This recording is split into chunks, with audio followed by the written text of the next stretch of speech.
I'm here now with Kieran Feeney, co-founder of Marti. Thanks for joining me, Kieran. Thank you. So listen, Marti, I suppose Marti is at the Ploughing this year, and we haven't had the Ploughing for a few years due to COVID. And COVID is relevant to you guys because you really sprung up in COVID, didn't you? Yeah, I mean, we started in the middle of COVID. Okay. Not an easy feat? Yeah, it was kind of pretty intense. One of our co-founders came to us, was working with Derek Driver and Tullow Mart, trying to get a solution, and kind of put backs to the wall and drove at it, got it in about 2 weeks. So I suppose everything shut down initially and there was panic, and we were saying we can get by without most things, but you know, not everything can completely stop. And I suppose livestock and all of that, like, they have no idea there's a pandemic going on, and things had to keep going. So tell us what Marti is and what it does and how it kept things going, maybe. Yeah, so Marti is like an online auction platform for markets in Ireland and the UK. We have an app that has live and timed auctions where farmers can bid and sell remotely, so they don't actually have to go to the market. So this was really a big deal during COVID when the marts actually shut down. Yeah. They were able to have 100% online sales.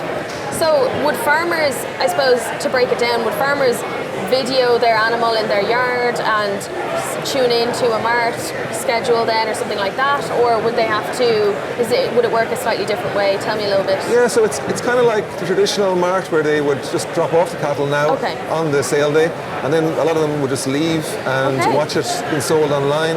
Or we've guys that were coming around today that are buying a lot. There was one guy that was talking to him this morning that had bought 177 sheep in Mamcross on Saturday, and he was going buying more today.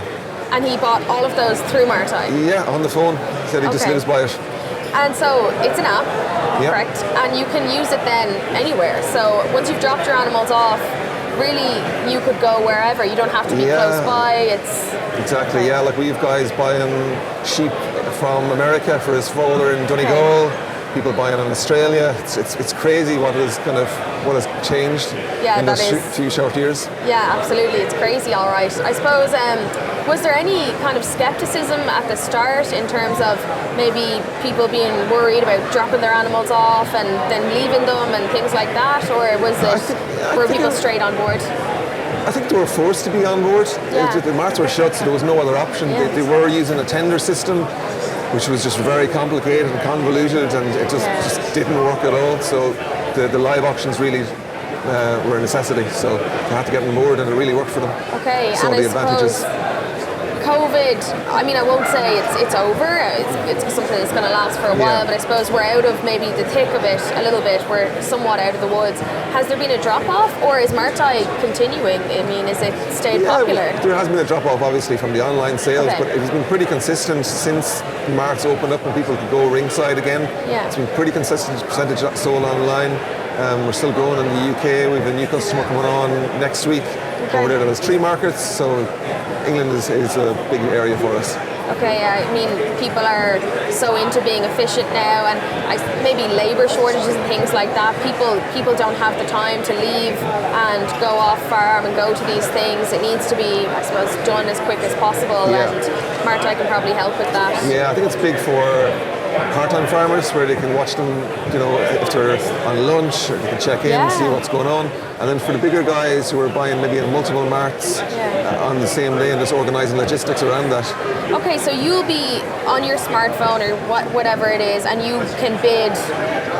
You don't have to call in, you can actually bid on the app, is it? Bid on the app, bid. You can see what you've won. You'll see if it's been given to you, if it's not sold, and you just keep track of all the prices. Okay, that's brilliant. And in terms of price points then, have prices maybe being pushed up, considering that there's probably a lot more people joining in now? I think so, yeah. We've got a lot of comments at the Ploughing Championship that it's been really revolutionised the industry because there's much more competition in the market now, and people feel that they're getting a lot fairer price. That's great, because you do hear maybe lately, I suppose maybe sheep prices and things like that are not as strong as they once were, and people do feel like they're maybe being, you know, unfairly, it might be an unfair price for them, so I suppose things like this can restore some confidence there. Yeah, exactly, and they can see the trade that's happening in different markets and they can really understand what's going on. Okay, Okay, brilliant. Well, it sounds very innovative. How has it been going at Ploughing 2022 for you? Yeah, it's been great. Like we were here in 2019 with a different company, but it's great just to get out and talk to the farmers and really understand like their problems and where we can improve our product. Yeah, brilliant. Well, listen, Kieran, thank you so much for joining me, and best of luck throughout the rest of today. Great, thank you. You.